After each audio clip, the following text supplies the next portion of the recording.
دینی اور ملی بھائیوں، محرم کا مہینہ چل رہا ہے۔ اسلامی کیلنڈر کا یہ پہلا مہینہ ہے۔ مسلمانوں کا ایک بہت بڑا فرقہ اس مہینے میں جس طرح کے عزاداری، نوحہ اور ماتم یا مجالس کا انعقاد اور اس میں شہدائے کربلا کا تذکرہ، اہل بیت کا تذکرہ، صحابہ کرام کے خلاف سب و شتم، یہ تمام جو سلسلہ جاری ہے، اس کا اسلام سے کیا تعلق ہے، اور ایک مسلمان کی حیثیت سے ان تمام باتوں کو ہم کس نقطۂ نظر سے دیکھیں اور بعض تاریخی واقعات کو کس طرح سے سمجھیں کہ ہمارا دین اور ہمارا عقیدہ، ہمارے مقدسات، اسلام کے شعائر، یہ سب محفوظ ہیں۔ ایران اسرائیل جنگ ابھی ختم ہوئی ہے۔ جنگ کے نتائج اور جنگ کے بعد پیدا ہونے والے حالات، عالم عرب پر اس جنگ کے اثرات، بہت سے تجزیہ نگاروں کا یہ خیال بالکل بجا ہے کہ عرب دنیا، سنی دنیا یہ توقع لگائے بیٹھی تھی کہ شاید اس جنگ سے مظلوم فلسطینیوں کا کچھ بھلا ہو جائے گا، غزہ کی حالت زار سدھر جائے گی، وہاں مرنے والے بچے اور عورتیں لقمہ اجل بننے سے بچ جائیں گے، یا ان کی بھوک اور پیاس مٹانے کا کوئی سامان ہو جائے گا۔ لیکن ایسا کچھ نہیں، جنگ شروع ہوئی، ختم ہو گئی۔ کیا برآمد کرنا تھا، کیا حاصل کرنا تھا، دنیا کے سامنے کچھ نہیں آیا۔ اگر آپ غور کریں گے تو صاف یہ نظر آئے گا کہ برسوں پہلے 1948 میں عربوں کے سینے پر انگریزوں نے اسرائیل کے نام سے جو چوکی بٹھائی تھی، اب اس میں ایک چوکی کا اضافہ اور ہو گیا۔ ایران کی عسکری طاقت، اس کی فوجی طاقت و توانائی ابھی تک دنیا کے سامنے نہیں آئی تھی۔ اس جنگ میں صرف یہ مظاہرہ کرنا تھا کہ ایران فوجی لحاظ سے کتنا زیادہ مضبوط ہے، اور اس کا اظہار ہو گیا۔ اب عربوں کے لیے دو راستے ہیں، یا تو وہ ایران سے دوستی کریں، اپنے تعلقات باہر کریں، یا پھر امریکہ اور یورپ کی غلامی میں مزید آگے بڑھ جائیں۔ اس کے علاوہ کوئی چیز نہیں۔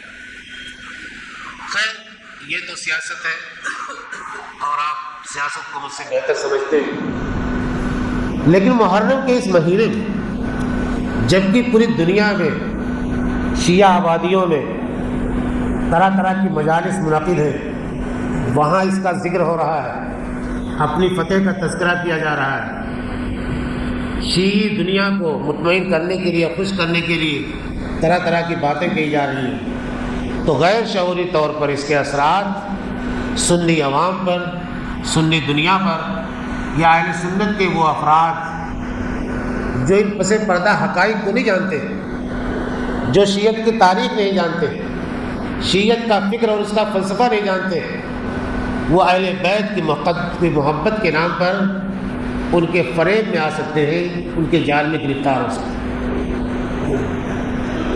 اس لیے آپ کو کئی ایک بنیادی باتیں بطور ایمان اور عقیدے کے اپنے ذہنوں میں محفوظ رکھنی چاہیے۔ پہلی بات، اللہ تعالیٰ نے آخری نبوت کے لیے عربوں کا انتخاب کیا۔ عربوں میں بھی خاندان قریش کا انتخاب کیا، قریش میں بھی بنو ہاشم کا انتخاب کیا۔ یہ انتخاب کسی نبی کا تو نہیں تھا، یہ انتخاب کسی انسان کا نہیں تھا، یہ انتخاب اللہ تعالیٰ کا تھا۔ اللہ تعالیٰ چاہتا تو اپنے آخری نبی کو ہندوستان بھیج دیتا یا دنیا کے کسی اور ملک میں بھیج دیتا۔ اگر اللہ کا یہ انتخاب تھا تو اللہ کا انتخاب کیا غلط ہو سکتا ہے؟ اللہ کے انتخاب میں کیا بھول ہو سکتی ہے؟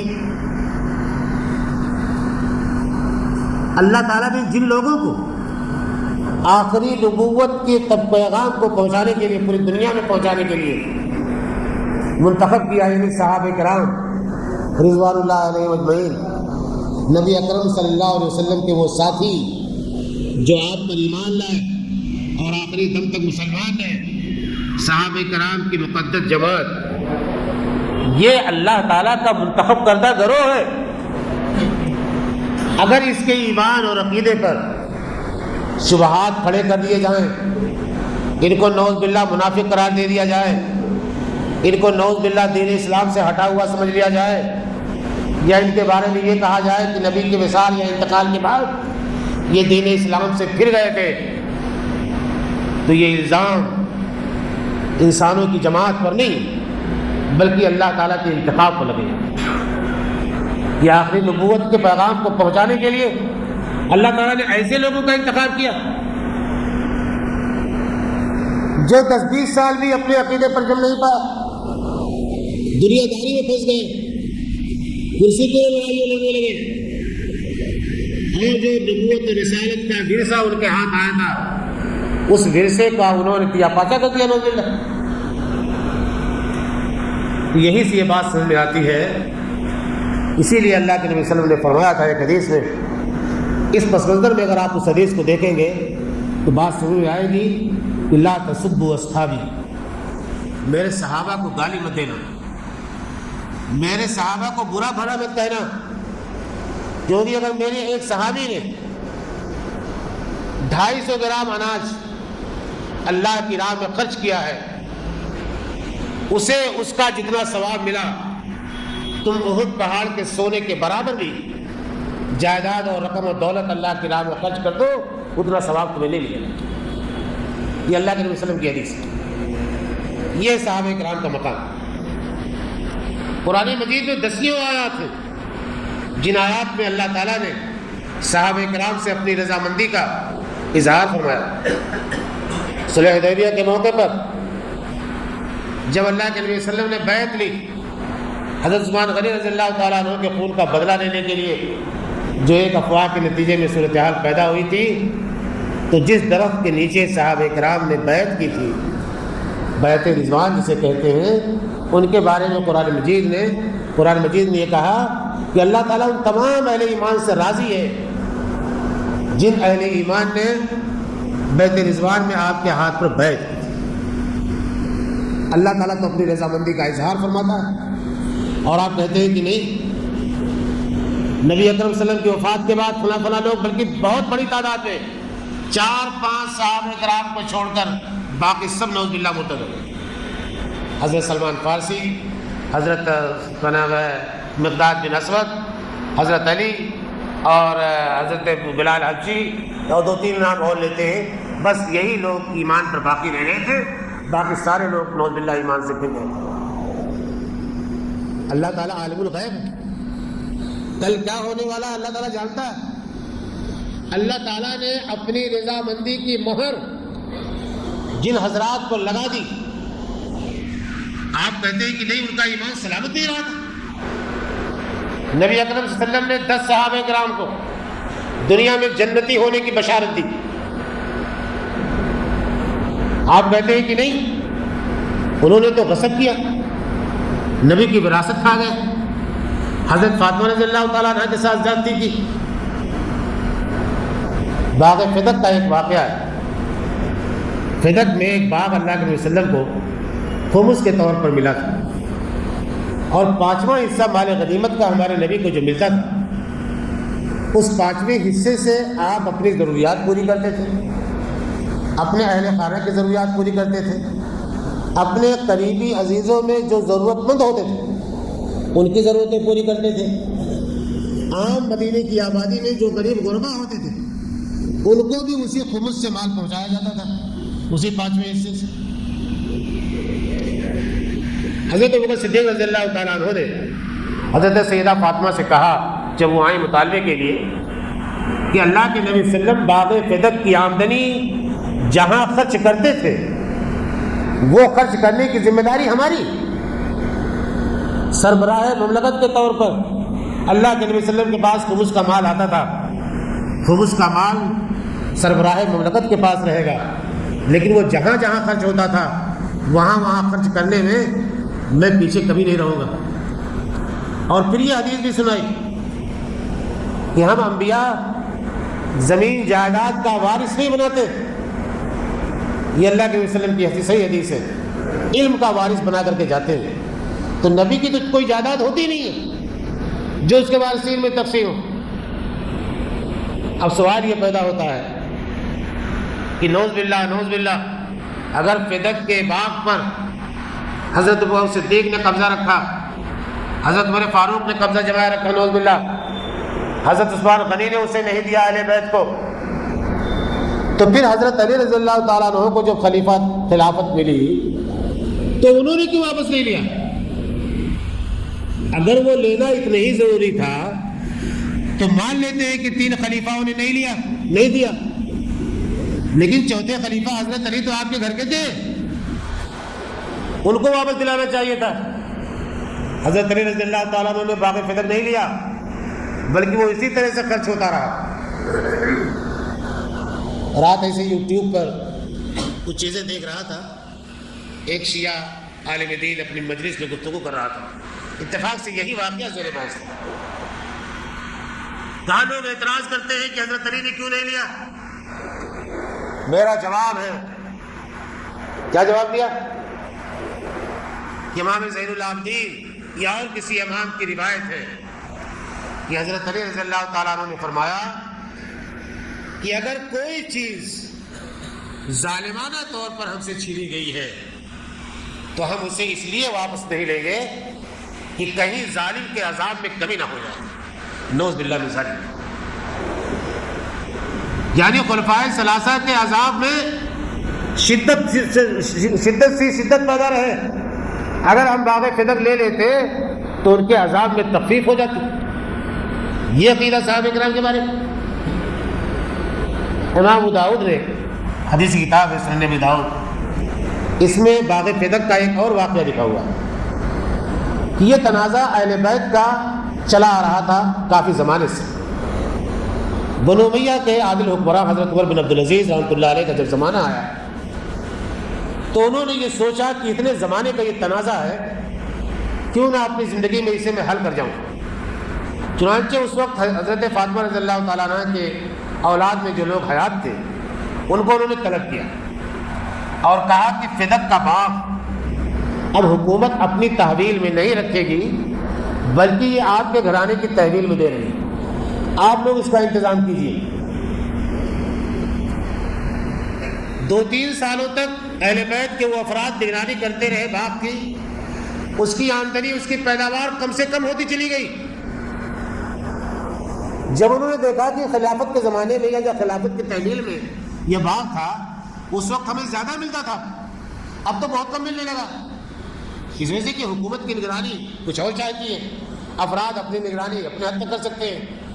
اگر کسی جائیداد پر حکومت کا قبضہ ہے یا حکومت کی نگرانی میں ہے اور وہ حکومت جو ذمہ دار حکومت ہو تو ظاہر بات ہے اس جائیداد کا کوئی نقصان نہیں ہو سکتا، لیکن اگر ہمہ شمہ لوگ اس کی نگرانی کریں تو کوئی بھی چوری ڈکیتی کر سکتا ہے۔ یہ صورتحال جب پیدا ہوئی، آمدنی کم ہو گئی باغ فدق کی، تو اہل بیت کے باقی مادہ افراد نے وہ باغ پھر واپس دے دیا خلافت کو، حکومت کی تحویل میں دے دیا کہ نہیں آپ بھی نگرانی کریں اس کی، اور اس سے ہونے والی آمدنی جہاں پر خرچ کی جاتی ہے وہاں پر خرچ کریں، اس میں سے ہمارا حصہ بھی دے دیں۔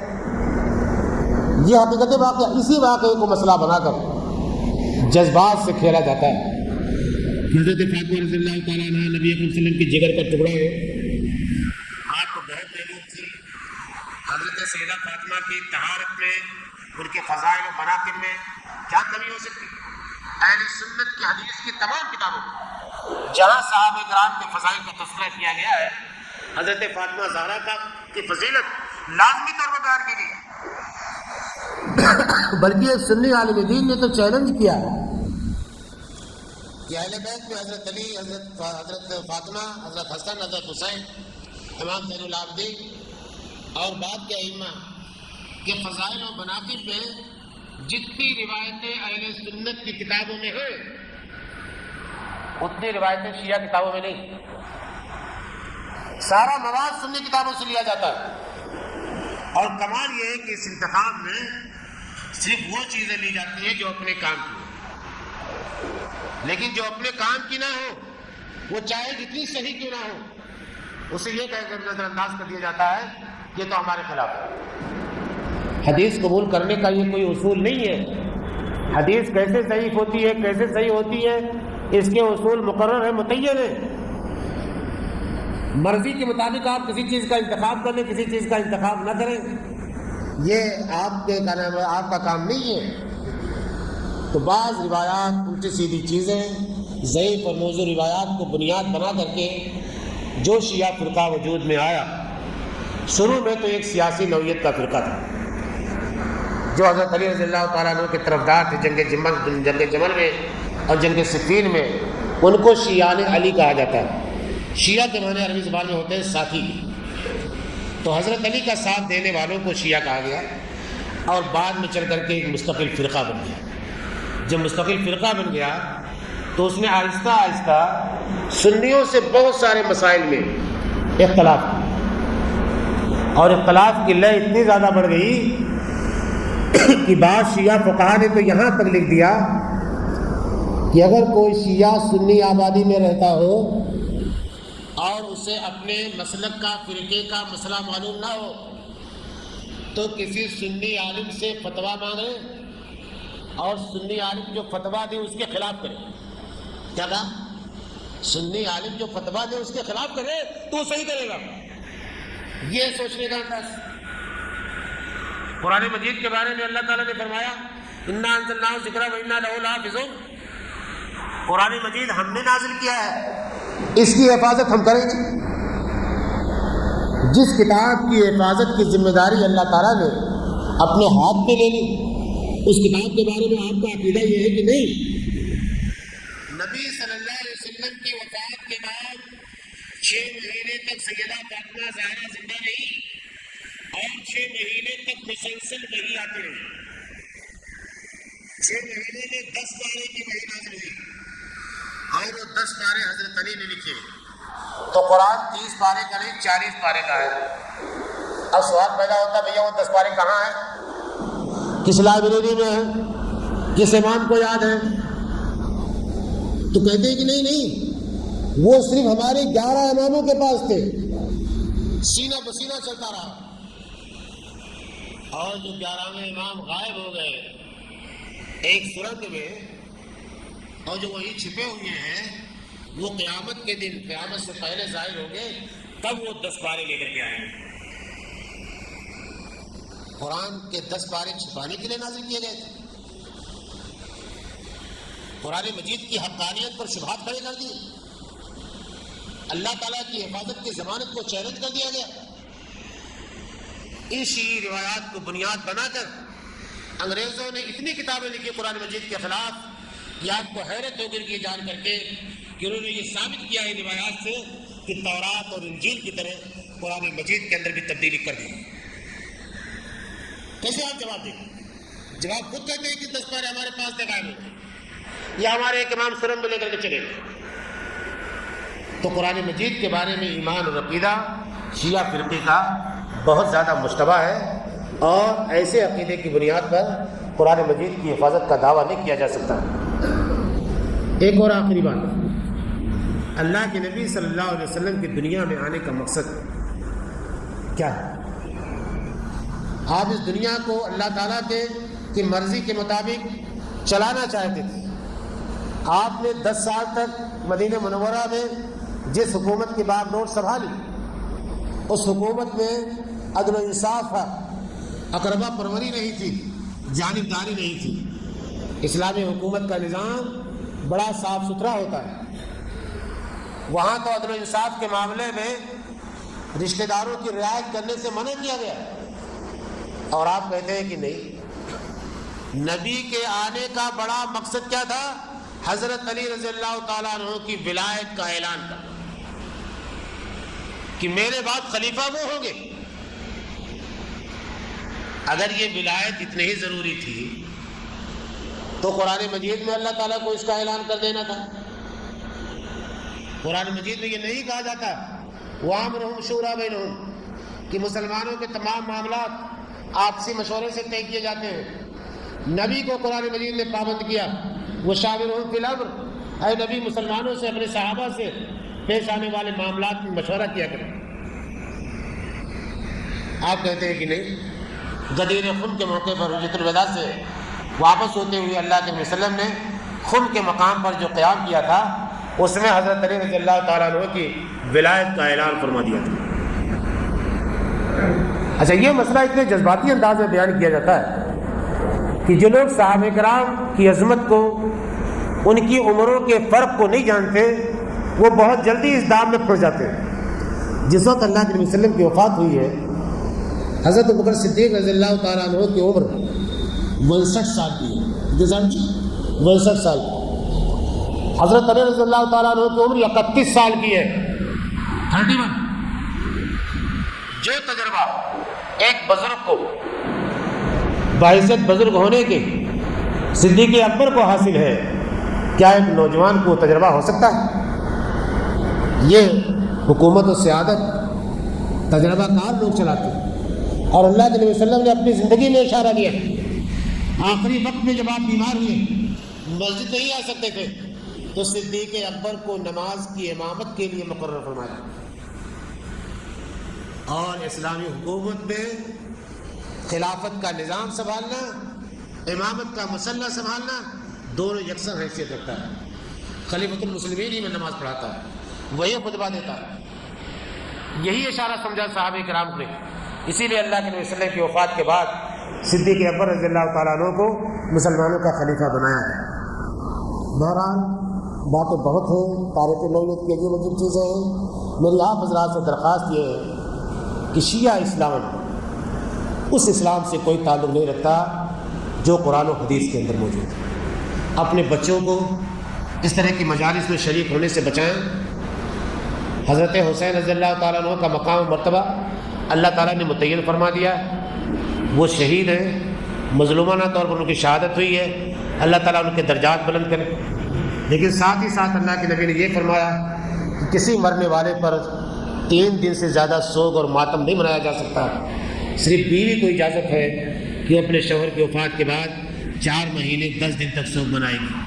تو ماتم منانے، سوگ منانے، سینہ پیٹنے اور اپنی محبت کا اظہار کرنے کا جتنا بھی باطل طریقہ ایجاد کیا گیا ہے، یہ سب کے سب اسلام کے خلاف۔ مجھے حیرت ہوئی، کئی غیر مسلموں کو میں نے مجلسوں میں تقریر کرتے ہوئے سنا۔ ایک آدمی جو سوشل میڈیا پر اسلام اور مسلمانوں کے خلاف بہت سرگرم ہے، کیا نام اس کا، بھوپندر، یا کیا نام ہے اس کا، نام ہی نہیں آ رہا، وہ تو سیدھا سیدھا یہ کہتا ہے کہ یہ ہندوستان میں بسنے والے مسلمان جن کے جو مغلوں کے ساتھ آئے، یہ تو مسلمان ہی نہیں ہیں، یہ نبی کے خانوادے کے قاتل ہیں۔ اور ایک آدمی جو ساری سڑک پہ کانگریس میں پہلے دار آ گیا، نکل گیا شاید، وہ عجیب عجیب تقریریں کرتا ہے حسین کی محبت میں، خدا کی محبت میں، اور حسینی برہمنوں کی ایک پوری جماعت ہے، بہت ساری نسلیں اس کے بہار میں، یو پی کے مغرب مشرقی یو پی میں اور ملک کی دیگر ریاستوں میں برہمنوں کی ایک فیملی ہے جو اپنے آپ کو حسینی برہمن کہتی ہے۔ وہ بھی محرم کے ان دنوں میں اس طرح کی مجلس عزاداری کی ماتم کی منعقد کرتی ہے اور لوگ بہت زیادہ خوش ہوتے ہیں۔ یہ سب اسلام کے خلاف وہ سازش ہے جس سازش کو ایک سنی عالم کو یا سنی مسلمان کو سمجھنا چاہیے اور آپ کو کسی فریب میں نہیں آنا چاہیے۔ اللہ تعالیٰ نے دین اسلام کو اپنے نبی کے ہاتھوں مکمل کر دیا، اب اس میں نہ کمی کی جا سکتی ہے نہ اضافہ کیا جا سکتا ہے۔ اللہ تعالیٰ سے دعا یہ ہے کہ ہمیں صحیح اسلام کو سمجھنے اور اس پر عمل کرنے کی توفیق عطا فرمائے۔ وآخر دعوانا الحمدللہ رب العالمین۔